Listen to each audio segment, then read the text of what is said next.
तुझ्या रूपानं वेड लावलं बाई मला ग वेड लावलं तुझ्या रूपानं वेड लावलं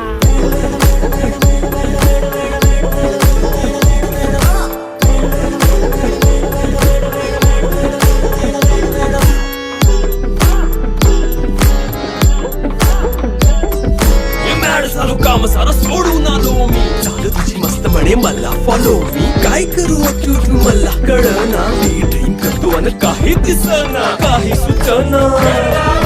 सांगू कुणाला आता काय मी करू ग ग ग ग ग ऐन ज्वानीची नाजूक शी तू नार हो